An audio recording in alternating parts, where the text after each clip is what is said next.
I'll be honest, Rabotai, I'm looking around the room tonight and I might have to change my speech. I thought I was walking in front of a tzibur that was me in their first time. I'm looking around, I'm saying to myself, a lot of these guys already know a lot of the goods that I was coming in tonight with from over the years, which is a compliment to me and to you. That means that we had a relationship that survived years. And I happen to be very proud of that we actually have something to hold on to together. You know, a lot of times over the years, you walk into Rebbes and Talmidim, and somehow or other, somebody gets lost with time. The Rebbe gets lost in the mind of the Talmud, or the Talmud gets lost in the mind of the Rebbe. I'm happy to look around tonight and tell you that neither took place. And that's a compliment to all of us. Tremendous compliment. We survived everything they threw at us, and we're still good together. And that's, to me and you, a tremendous ma'alah, especially in the times we're living in now. And I'm thinking maybe that's the point I'm going to go with tonight. I'm going to go with tonight all about the times we live in. Because if there was ever something to talk about, this is the time to say it, and this is the parasha to do it. Kidoshim tihiyu, ki kadosh ani Hashem Elokechem.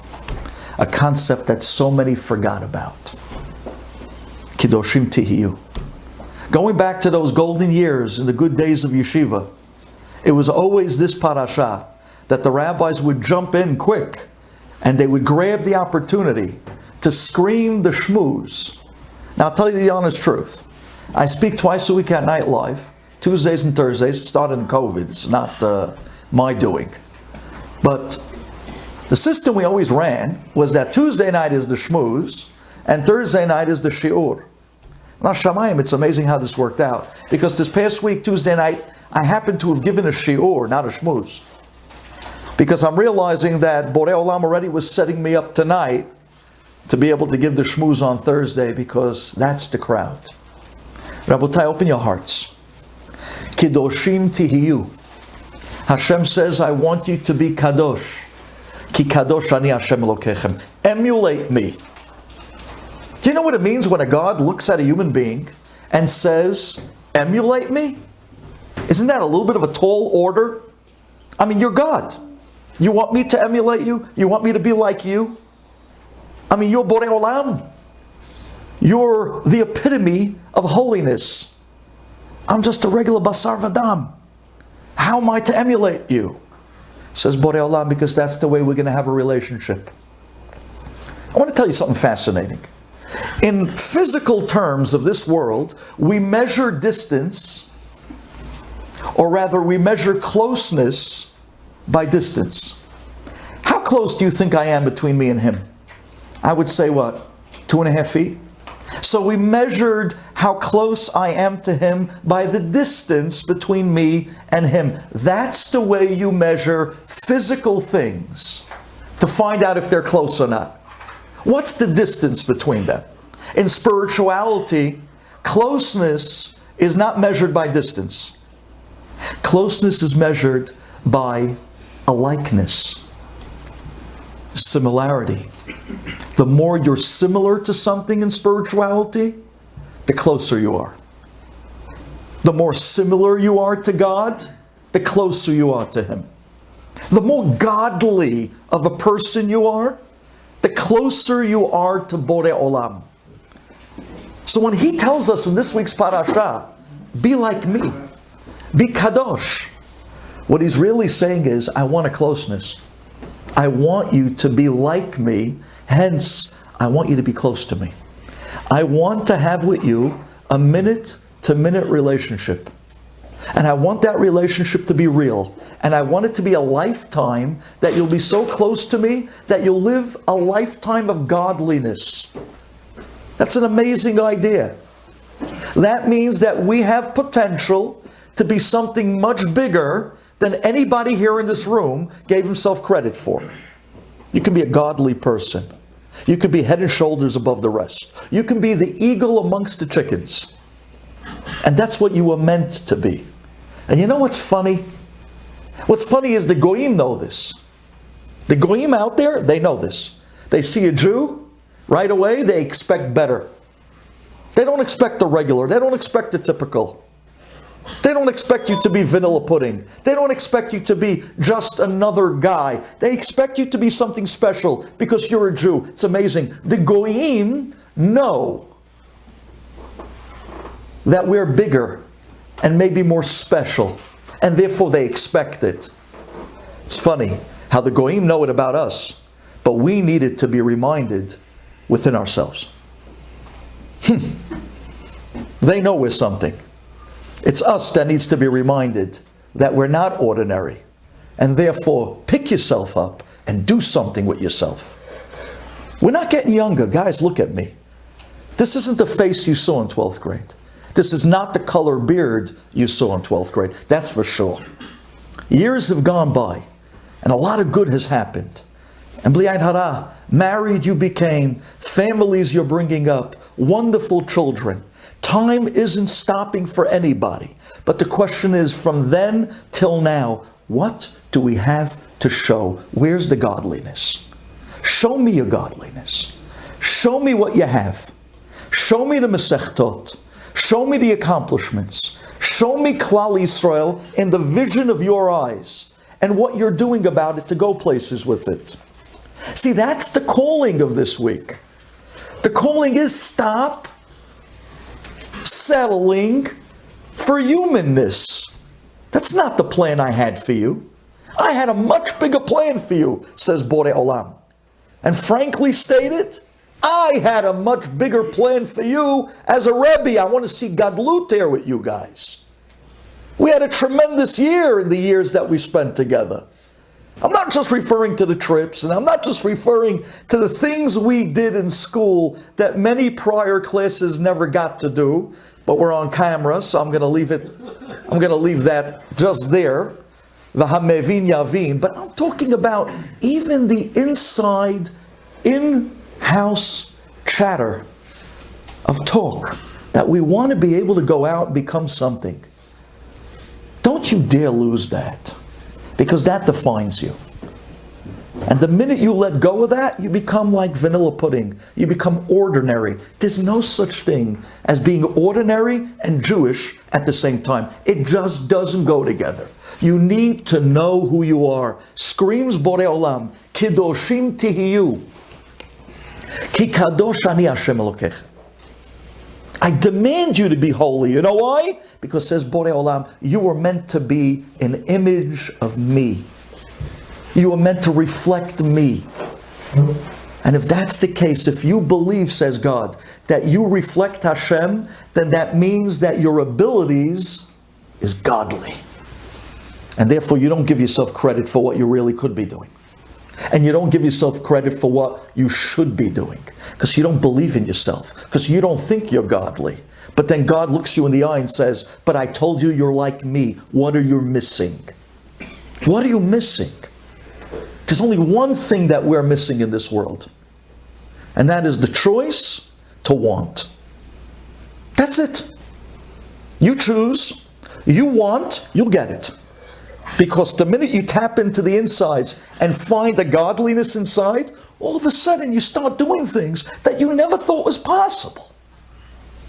And then you look back at yourself and says, that was me? And then you realize, oh, that's what the rabbi meant in this week's parasha. Kidoshim tihiyu, ki kadosh ani Hashem Elokechem. God himself said that I imbued you with power and strength that's above the human race. How come you're not tapping in it?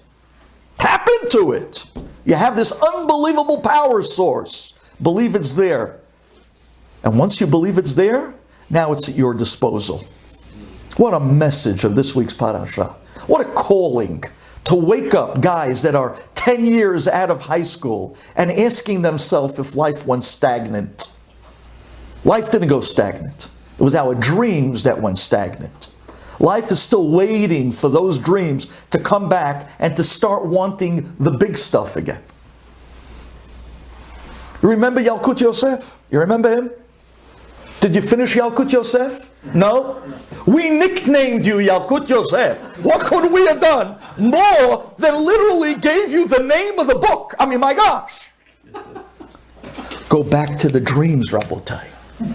Go back to what you once upon a time was gunning for. Don't let that become old. The only way a guy becomes old is if he gives in. Don't give in. This parasha comes back year after year and screams, don't you dare give in. Get back on the horse and start going up again. Where's your seder? Where's your Rebbe? Where's your Havruta? Where is the Dapim? Why not? You're so capable. And you had a good base and a good background. Go out there and start accomplishing. Because we're in a society today that will eat you alive if you don't. This isn't a society that you could just stay status quo. No, that might have been, I don't know how many years ago. Today that doesn't exist anymore. Today's society is an escalator. Either you're going up or you're going down. There's no way to stay put in the same spot at the same time for more than a few seconds. It's unbelievable, the pull of today's society. And you got to choose which direction you're going. Choose, but choose wisely. Because that's going to be your future and the future of your family and those beloved, wonderful kids that you're bringing to this world. That's going to be their future as well. But it starts with a choice to not be willing to be ordinary. Step up and remember who you are.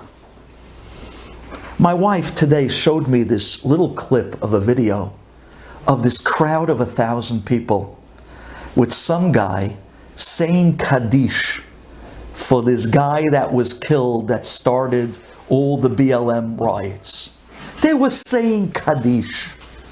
I mean, do you understand what society we're living in today? Yitkadal, v'yitkadar. Do you understand what we're living amongst today? Do you understand what type of an upside down, topsy-turvy, wacko world we're in? And we're supposed to be surviving this. There's only one way. The resistance has to be greater than the substance. Their substance is substance abuse. Our resistance is Gadlut of Judaism. Write that down. If you're pushing harder than they're pushing back, you'll beat them. But if you're not pushing harder than they're pushing back, you'll be pushed all the way back down the escalator. This is the society of today. Rabotai, open your hearts, listen to me. Once upon a time, when we heard about this horrific thing called the Holocaust, and people were scratching their heads, trying to understand, like, my gosh, what happened? What happened? But you do know that the period right before the Holocaust was very, very difficult for Klal Yisrael. There's one such story that we say over often, and if you heard it, forgive me, I'm sure there'll be something else you didn't hear. But there was this German professor in 1923. He was a Jew, but he didn't tell anybody. Now, the Jewish community knew he was Jewish, but in Germany, that time in Berlin, it wasn't popular to be known as Jewish, but it was popular to be known as an intellectual highline professor in one of the great German universities. And this guy really rose to the top. He had a student, a German woman. And after somewhat of a year or so of semester of teaching, he started to get to know her better, and they started to date, and before you know it, they were engaged to marry. Now this Jewish German professor, the chutzpah, he goes back to all the shuls in Berlin and hangs up the wedding invitation that he was marrying this Frau, whatever the girl's name was, Goya. And he hung it inside the shul to invite everybody to the wedding between him and this non-Jewish girl, this German woman. It was an outrage. I mean, the people of the Jewish Berlin community were going wild. Well, it turns out that he didn't care. Remember, his Judaism was placed on the back burner. He was a professor in a university in Germany, and that's all that mattered to him. And he went through with the wedding, and they got married. Now we're going to fast forward the story to 1939. Some 16 years later, whatever the number was. And I want you to picture this scene. There is his German wife sitting at the dining room table with her 3 sons. Teenager, 10 years old, 8 years old. And mother and 3 sons are having a conversation. And the conversation went like this. What are we going to do with Dad? He's a Jew. What are we going to do? And finally the mother sits up and she says, I have to show my proper respects to Mother Germany. I'm going to give him in. And that night, mother and 3 sons marched their way over to the Gestapo office. And they announced to the Gestapo, to the Nazi police, Yamach Shemam. I have a secret to tell you. My husband, he's in a university. The famous professor, he's a Jew. What? We had no idea, said the Gestapo. We had no idea. That night, they waited till 2, 3 o'clock in the morning when he was sleeping, and they broke the door down. And in the middle of the night, they come rushing into his bedroom, and they grab him out of bed in the most humiliating ways. And this Jewish professor hears his German wife and his German children scream, there he is! There's the Jew! Get him!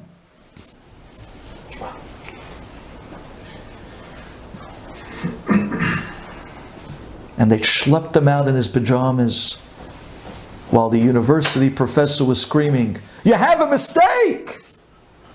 I'm not Jewish! I'm a German professor! Call the university! You have a mistake! And his wife is smiling and looking and saying, take the Jew away. Mother Germany comes first.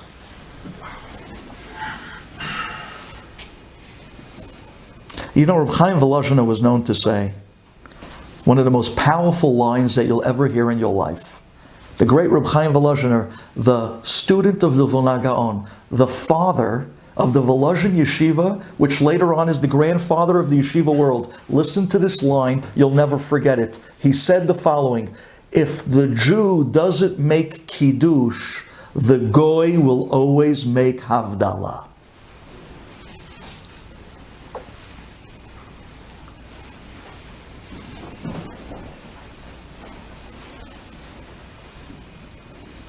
Wow. If a Jew doesn't make Kiddush, Kiddush is milashon kadosh, to separate away from society and its gunk, to separate away from society and its anti-Jewish concepts, values, to separate. If the Jew doesn't make Kiddush, then the Goy will always make Havdalah. That's exactly what happened. Do you know the way the Holocaust began in the very beginning? The first thing was because the Jews were so into being Germans more than Jewish. The intermarriage rate in Berlin right before World War II in 1939 was in the 64% percentile. Sounds familiar? That's the United States today. 64% intermarriage rate. And in the colleges today, it's above 75.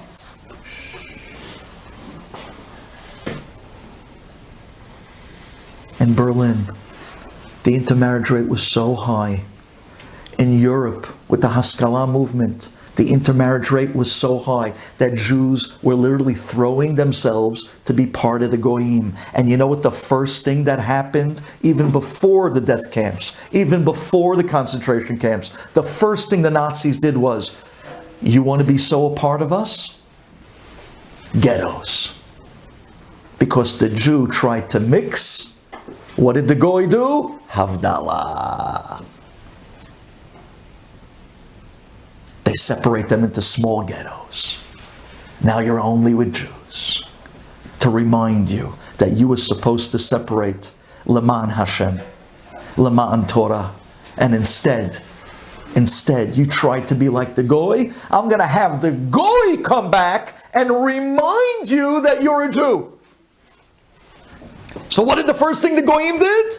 Ghettos. Separated us from society that we didn't belong in the first place. What was the second thing the Goyim did? We tried so much to appear like Goyim. We tried so much to dress like them, to talk like them, to act like them, to hang like them. So what was the next thing that the Goyim did in order to remind us who we are? There it was, the big yellow star. Yuden, Jew.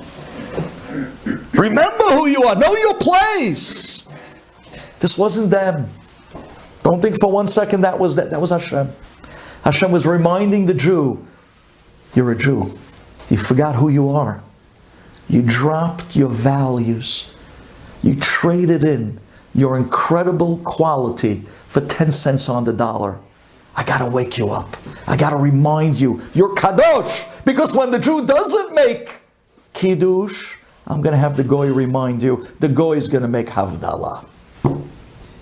This is amazing. This happens time and time and time again. And we need to wake up and get the message. Do you think that COVID had such a message to it? Possibly. The concept of quarantine. Where we had no choice but our whole world to be put on stop and hold, and to be placed in quarantine, away from society, away from it all, at home, to sit and contemplate and think, where am I? What am I doing with my life? Where am I going with this? What have I been doing? What should I be doing? Maybe I got so caught up in society that I myself don't even know where I am anymore. So Borei Olam says, okay, I'm going to hit the pause button. COVID-19. All of a sudden, the entire world comes crashing down so a few Jews can go home and sit quietly and contemplate, what am I doing with my life? I'm going to take you out of society. I'm going to make havdalah so that you can make kiddush. Did we get that message? So many people were praying, COVID should leave, COVID should leave, COVID should leave. Yes, of course. We don't want anyone to be sick. Chas v'shalom. We don't want, you know how many rabbis we lost? You know how many good people we lost? You know how many tzaddikim we lost? What a price to pay! But somehow or other, at least if we had to go through it, for whatever reason Hashem decided was best, at least take out of that quarantine a certain self-introspection to ask myself, where am I? What am I doing? And where am I going? I'm looking around this room at faces that once upon a time told me stories of dreams that they had, of what they know they're going to be one day. I will not accept your resignation. I will not accept any excuses. There's no reason for an excuse. The gadlut is in you. Just step up. Make kiddush. And you'll see Hashem will be mavdil you from your peers, from your competition, from your challenges, from your issues. It's a two-way street. Because when you do the right kiddush, Hashem makes the right havdalah. He gets rid of all your problems. He gets rid of your issues. Because he says, oh, he's on the way right up. He's on the right path to success. He's be mikadeshem shamayim. I'm going to make sure to be mavdil ben kodesh l'chol. This guy's going to be kodesh to me. Watch, you're going to see his future. Everything he touches is going to take flight. My gosh, you're a starship. You were meant to fly. Why are you willing to be this little tricycle? Why? Screams the parasha, Kiddushim, Kiddushim, Tihiyu. Remember who you are.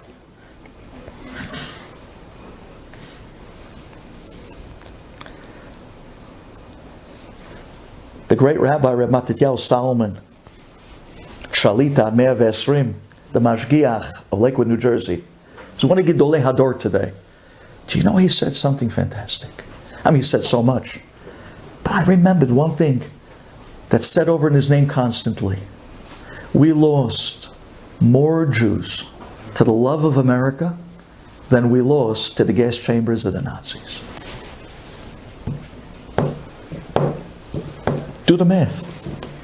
You know, we're the same 15 million Jews as of 1980, as of 1990. I mean, this is weird.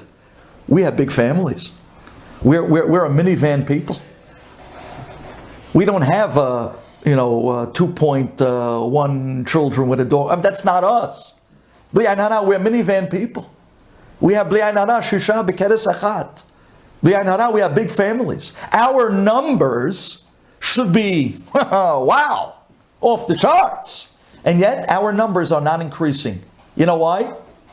Because we're losing more than we're making. Says Rabbi Matityahu Solomon, it's scary, do the math. Scary, do the math. We lost more Jews to the love of America than we lost to the gas chambers of the Nazis. Now, we lost 6 million Jews to the gas chambers of the Nazis, and he's telling you that we lost more than that to the love of America. Sometimes they kill you with the sword. Sometimes they kill you with the smile. But at the end of the day, b'chol dor vador, omdim aleinu lechalotenu, one way or another, with the smile or with the sword. But take a look how many we're losing. How are we to survive these days, this society? Rabbi, I want to ask you a wild question. I'm not going to take too much of your time tonight. Are we really free? The land of the free. Are we really free? You see, because the clothing we wear is because we saw that on a commercial on the back of somebody that we idolized. So that became fashionable. That became in. That became cool. So I'm wearing it because I want to look like somebody that I think is wow. Did I choose this clothing? No. I'm wearing it because they told me that this is in. They told me that this is fashionable. So the clothing I wear is because they told me. The car I drive is because they told me this is a wow car. Take a look at the commercials. I see that car ripping around the roads on the mountaintops of somewhere in Sweden, taking curves and turns at 90 miles an hour as it's hugging the road. I say, I'm getting that. I'm getting that. That's me over there. Yo, bro, that's me over there. That's me over there. I'm getting me one of those. So I'm wearing the clothing they told me that's in. I'm wearing the car that they told me that's cool. I'm listening to the music that they told me are their top 10. I'm literally following a society that's telling me how to dress, what to drive, even what to eat. Those ooh and ah commercials from Pizza Hut, we're sitting there, ooh, ha ha ha, oh, and I'm so they tell me what to eat, they tell me how to dress, they tell me what to drive, they're telling me literally how to think, and you call this a free society? Could you show me the freedom? Everything is being dictated through a power greater than you realize. It's called the power of influence. Where's the freedom? We have a freedom to believe that we were once free, but no longer. Now we're servants to influence of a society that's so powerful that we jump on their every beck and call. Every single one. And for us to stand out and do our own thing, for us to even think that we should be original and unique, for us to even actually contemplate that I should wear something that's not what they think is wow, fashionable, or in. I should actually drive something that gets me from point A to point B without humming. For me to actually take on the status quo of society, people look at you like, this guy is old-fashioned, radical, out of the this, out of the that. Who's free? Did I ever tell you that guy? I don't know if again, I'm looking around the room, I don't know what over the years what I told you guys and what not. And even if what I told you, I'm hoping you forgot it. And if you did forget it, I'll kill you.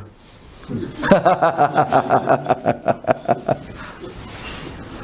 put a lot into you guys. And I'm hoping you're still holding on to a lot of the stuff we had together.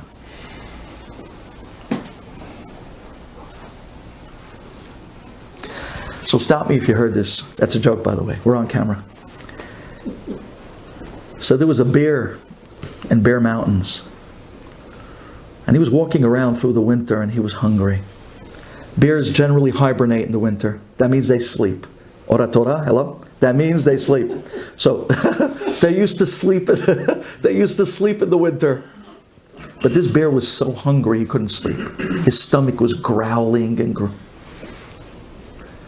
So it turns out that the bear is walking through the forest in Bear Mountains and he comes across other animals and the animals say, "Hey, bear, you look hungry." He says, "I haven't eaten in weeks. Please, do you know where there's any food? I mean, it's the winter." They said, "Well, listen, why are you knocking yourself out? Don't you know all the way at the end of the forest, there's this animal hotel. And over there, the animals are taken care of incredibly. They're fed, they're washed, they're massaged, they're given shots to stay healthy. I mean, it's like this unbelievable place for animals. The humans call this place a zoo. But this is an animal hotel.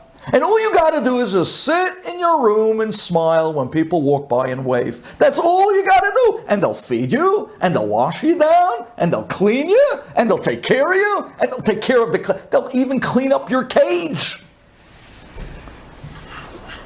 So the bear says, "Get out of here. Really? There's such a place?" He said, "Like this is the Gan Eden for animals. Where is this?" He says, "It's all the way at the end of the Bear Mountains." So the bear makes his way all the way to the end of Bear Mountains. And sure enough, he comes up to the zoo. He walks right through the front door, and there's the zookeeper. And the zookeeper says, "Mr. Bear, where are you going?" And he says, "Well, I'm checking into the hotel. I heard that this place is awesome. I heard you guys run a 5-star operation. I mean, I'm hearing about the food, I'm hearing about the accommodations, I'm hearing about the service, I'm hearing about the maid servant. This is crazy. I'm in. Where do I sign? How do I check in?" I said, wait, Mr. Bear, not so fast. Not so fast. I got a problem. I can't have you check into the zoo." He says, "Why not?" He says, "Because I have no vacancies in the bear cage. I got too many bears. So no bears allowed in this place. We have no vacancies for bears. Sorry." He says, "What are you talking about? So I just walked 2 weeks to get to the end of the forest. You got to let me in." Zookeeper says, "Okay, listen, relax. I have a vacancy in the monkey cage. Now here, I'll make you a deal. If you're willing to put on a monkey suit and go in the monkey cage, then I'll check you in, I'll let you in. But you can't come in as you. You got to come in as somebody else because there's no vacancies. Do we have a deal?" The bear's thinking to himself, food, room and board, maid service. Okay, you got a deal. He hands him a monkey suit. The bear gets inside the monkey suit. And he goes into the monkey cage. And the monkeys start driving the bear crazy. And they're flying from one side to the other. And these monkeys are ADD. They're all over the place at the same time. And it's driving the bear nuts. That night, the bear says to himself, "No, at least I'm in a good place. I can get some food." He comes by the zookeeper and throws in a bunch of bananas. The bear says, "Shema Yisrael, I can't eat this. I'm a bear. How can I eat this?" But then it hits him. I'm in a monkey suit. So I got to act like the monkeys. So he picks up a banana and he starts peeling it and he says, "What am I doing? I'm eating bananas. This is ridiculous. This is not who I am." Later on that night, the bear looks across and he sees the bear cage. He says, I belong there. I belong in that cage with the bears. Those are my people. What am I doing here with the monkeys dressed up like somebody else? Eating food that I can't even... I belong in that cage. And he can't believe his eyes. In the back of the bear cage, he sees that there's a bear there that looks all depressed. And he's thinking to himself, what's this guy so depressed about? I would trade places with him any day of the week. To the extent that this bear in the monkey suit screams across, hey, yo, bear in the back of the cage, what are you so depressed about? I would love to be in your position. All good. I'd love to be in your position. And he turns around and he says, you're talking to me? And he says, yeah, I'm talking to you. Why are you so depressed? And he says, I'll tell you. He comes to the front of the cage. And the bear in the suit, in the monkey suit, he calls out to the bear that's depressed and he says to him, why are you so depressed? I'd love to be in your position. And the bear says, you want me to tell you why I'm so depressed? Hey, can you keep a secret? He says, yeah, sure. I'm not really a bear. He says, no way, get out. What are you? He says, I'm really a monkey. And when I came checking in here to this zoo, to this animal hotel, believe it or not, there were no vacancies, at least he told me, in the monkey cage. And the zookeeper told me the only way to come into this place is for me, the monkey, to dress up like a bear. So he made me put on a bear suit and he put me in the bear cage. But I can't stand it here with the bears. For heaven's sake, I'm a monkey. And now meanwhile, the bear in the monkey suit is listening to this. He says, he did that to you? Hey, bro, can you keep a secret? I'm not really a monkey. He says, no way, get out. No, I'm a bear. And I'm in this monkey suit. And what he did to you, he did to me, that zookeeper.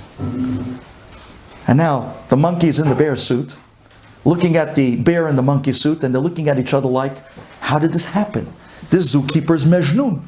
He takes people, gets them to dress up like others that he's not, gives them food that they don't eat, puts them amongst people that they don't belong. What's up with this Mejnun zookeeper? He says, tomorrow we're going to take it up with him. Oh, we're going to take it up with him. The next day the zookeeper comes out, throwing out the food to the different cages. And the bear in the monkey suit, the monkey in the bear suit, they come running up to the front of the cage like, hey, zookeeper, come over here. Get over here, you. What's the big idea? Says the bear, when I came to you, you told me there were no vacancies. And you maybe get into a monkey suit. When the monkey came here, you told him there was no vacancies by the monkeys, and you put him in a bear suit. What's the deal? And the zookeeper looks at the two of them and says, guys, can you keep a secret? I'm not really a zookeeper. Who are you? He says, I'm the fox. I get bears to look like monkeys, and I get monkeys to look like bears. That's my whole role in this crazy society. Welcome to the United States of America, the great melting pot of the world. That's what we're up against. That's where we're at today, Rabotai. It's amazing. Everybody's trying to look like somebody else. Everyone's playing the role of somebody else. No one's happy with the gifts and the gadlut that are internally possessed, that are simply nothing less than godly. And they'd rather shoo that away and run after the stupidities of what they think is vanity. And we call ourselves free people. We drive the cars that they tell us to drive. We wear the clothes that they tell us to wear. We eat the food that they tell us to eat. We're living a life, the music we listen to, everything is dictated by society. You want to fit in? You want to fit into this animal hotel? You want to fit into this zoo? You got to look like us. You got to drive like us. You got to eat like us. You got to walk and talk like us. Otherwise, there's no vacancies. No Jews allowed. How do you go up against a society like this? How do you survive? The entire society is a whitewash. How do you survive such a force, that's stripping you of your essence, stripping you of your identity. How do you survive? Comes God in this week's parasha and gives you an answer. There's only one way. Kidoshim tihiyu. Ki kadosh ani Hashem Elokechem. Says Borei Olam, remember who you are, who you're meant to be, who you're supposed to be emulating. You're godly. Stop playing human. Again, you're godly. Stop playing human. Stop believing in what you have. Because if you don't, society will wash you away so fast. So incredibly fast. And what's going to be with our kids? And what's going to be with our families? And what's going to be with our future? Where is Klal Yisrael going? The numbers are not in our favor. The melting pot of America. Amazing. Gentlemen, I want to end off.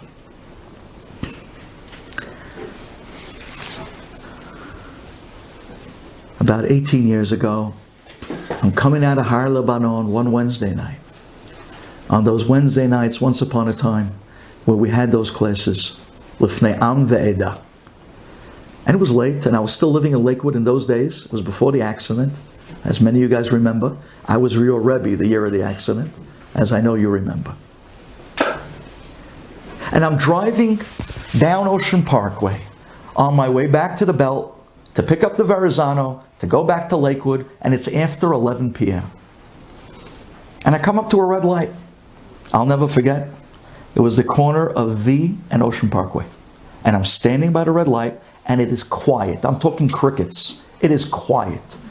I'm the only guy on the street. It was late. Cars aren't going anywhere. And I'm sitting there.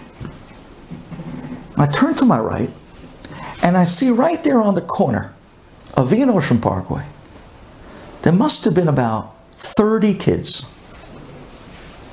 These kids were between the ages of, I would say, ballpark, 13 and 16. Young. 9th graders, maybe 10th. Young. Boys and girls. All over each other. Making a racket, going crazy, going wild. And I'm thinking to myself, my gosh, it's almost 11:15 at night. Where are the parents? I mean, I remember, I wish to say it wasn't that long ago, but I remember that many years ago, if I walked into the house 5 minutes late, I'd have to give my mother a din v'cheshbon that looked like an IRS or itemized bill. I mean, you had to see, and she wanted to know who, and she wanted to know where, and then after I told her, she called them up to make sure that matter panned out. And my God, what was it? I was 5 minutes late. The city bus came late. No, 5 minutes, once upon a time, in a different generation, there was a din v'cheshbon. Today, 11:15 at night. En kol ve'en oneh. It was unbelievable to me. I couldn't believe this. I'm thinking, where are the parents? Where are the parents? The light turned green. But I turned red. I couldn't go. I pulled off to the service lane on Ocean Parkway in V. And I got out of my Toyota Camry. And I walked up to this group of 30, 40 kids, whatever it was. And I looked around, and the boys and the girls were like all over the place. And you know, they teach you in the martial arts that the moment you approach a group, you got to size up the situation really fast and find out who's the leader. You always take out the leader first. Always. Figure out who the leader is and hit him first. And hit him hard. And hit him first. Very quickly, it was easy for me to see amongst a group of these 40 kids which boy or two were the two leaders of the whole parade, the whole gang. The one that was in the middle of everything. Very quickly, I moved in on these two guys. And I started to schmooze them up. And we started laughing like hyenas. And we started joking together, and oh my gosh, and the Yankees, and that year was the Islanders, and we were going back and forth, and I'm asking were they part of a league, and then after that we started talking about a little chitter chatter, and in those days, Nintendo was still wow, I'm talking about ancient times, right? And we start talking about all types of crazy home games. And as I'm talking, I put my arm around one of the kids, and I start moving towards the left. And as I'm moving with him towards the left, the whole crowd shifts towards the left. And then we shift towards the right. And then we shift towards the left. And little by little, the crowd is stepping up. And the girls are uncomfortable. There's a rabbi here, so they take a few steps back. The boy takes a few steps forward. Within 5 to 10 minutes, there was a visual, invisible mechitza between the group of boys, the group of girls, and it was there that I met, guys, huddle, oh, yeah, ha, everyone puts it in around, come on guys, and we start dancing. I don't even know where, I don't know to what, nor do I know why, but after we took this little dance together, and the girls were like,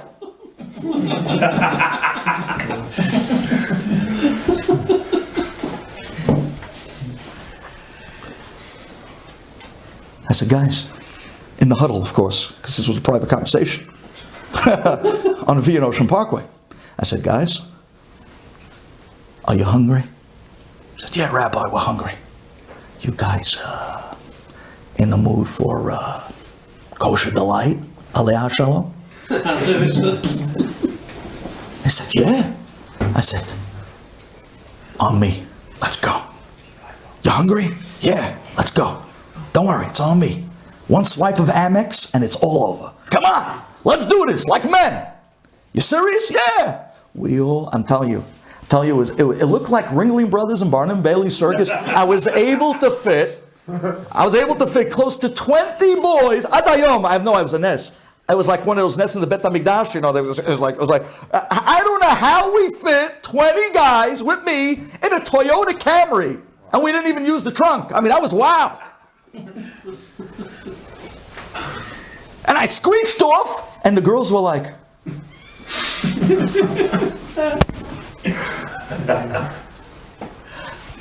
made a U-turn, back down to Jay, came into Kosher Delight. I told them, guys, you order to your heart's content. Do you hear me? I want to see you eat like men. Don't worry, they did. They ordered up, wow, these boys. Man, you never expect a 14-year-old to be able to do damage what these kids did. Unbelievable. I thought I was making a bar mitzvah. I mean, I looked at the bill at the end. It was unbelievable. They knocked out the food that night. We took it upstairs. You guys remember upstairs? It was the best chill spot in Brooklyn. In those years, I'm saying. It was the best spot. We went upstairs, Kosher Delight, Aliyah Shalom, rest in peace. And we were up there on the tables, and we were laughing and singing and schmoozing and pounding the food like nobody's business. And after about half hour, I said, guys, you want to hear something cool? I told them something cute on the parasha, something small. I said, yeah, that's not bad. Rabbi, could we do this again next week? I'm looking at the bill. He wants to do this next week. I looked at him and said, yeah, sure. What night are you guys available? So we can do Tuesday night. Tuesday night it is. Where are we meeting? I said, I don't know, Rabbi. Where do you want to meet? I said, we'll meet out the corner of Essen East 9th. We'll meet at Har Lebanon. I happen to work there. I gather papers and stuff there. I happen to work there. I'll meet you there next week, Tuesday night. You guys down? Yeah. I said, but next week, we'll go out to Kosher Light and bring the food in. No problem. Next week, every single kid showed up. On time! They got into my car again, God knows how. We made our way to Kosher Light, ordered up the stuff, came back to Har Lebanon, went back upstairs, pounded it like men, and this time we had a half an hour class on Chumash, and they loved it. They loved it. They loved it. And then we started. And this class started to become a weekly event. And suddenly, the kids that had nowhere to go, no one to look after, with no purpose or direction in life, they started something that they began to find themselves. We're on camera. I'm not allowed to tell you names like this in public. You come to me after class if you care so. But would you believe me if 20 out of those kids, 18 of them went to Israel. 20 out of those kids, 6 of them today are rabbis. 20 out of those kids, 10 of them today are the pillars of a shul that we built, that today is enhancing families, putting kids into yeshivot, and growing out this favor to so many more guys in our wonderful community. And it started with a light that turned green, but a heart that said, I can't. There's only one way today to deal with society. Only one way. And gentlemen, I want to tell you something. If you want the biggest zechut that your lifetime could actually touch, and feel no uncomfortableness about what I'm about to say now, because you're my Talmidim, you're not strangers. But I do tell you that this story I just told you now, recently, I came across another 27 kids. 27 kids I have right now, between the ages of 13 and 16. And I'm going out now to do again what I did years ago and watch this tree flourish again. And these guys, I'm going to get them Rebbes. And these guys, I'm going to put them inside and shower them with food and give them a lot of warmth and a lot of love, because most of these guys didn't get the gift of an experience of a yeshiva. A lot of them didn't. And to add pain to pain, inside the society we're in, with all the struggles and all the issues we got, and these kids were told by people over the years that they'll never amount to be anything, and they'll never come out to be anything worthwhile, and that they're losers, and their lives aren't going anywhere. So not only didn't they get a good experience, but in the opposite vein, people told these guys they have no shot at life. Does that sound familiar to anybody? Did anyone ever tell you that nothing is going to come amount of you anything worthwhile? And every time you see that guy in the street, you want to show him how dead wrong they were? I have right now, I have 20 plus some odd of these very kids. And I am not going to sit back and let society sweep them away. I'm not going to wait until the damage is done, because they're still good, they're still pure. I'm not going to sit back and wait for the Rabbi Duvi phone calls of a mother crying saying, my son is engaged to a girl from Starbucks. I'm not letting that happen here. We're going to get these guys Rebbes one way or another. But I want these guys. Do you want these guys to survive? You know what they're going through because you've been there. You know what it means to be told that you're not going anywhere in life, because you might have heard it once upon a time. And these guys are dealing with it right now. We're going to get them Rebbes. We're going to bring them in. We're going to shower them food. We're going to give them a lot of love. And these guys are going to be the pillars of an up-and-coming generation. And they're going to have kids and grandkids, and it could be in your zechut. It cost me about $1,000 a month for a Rebbe to work with some of these guys. And I break them out. You know the system. I break them out into groups. And then after that, the food and so on and so forth. If anybody wants to help me and throw me a month, and I can put these guys back on a track that they can have a life to live for and give them a purpose in a society that's very difficult to survive in, there's nothing greater. And Hashem will never forget what you did for his kid. Because you brought him back to where he belongs, and you got him to believe in himself. Kedoshim Tihiyu. Thank you for listening.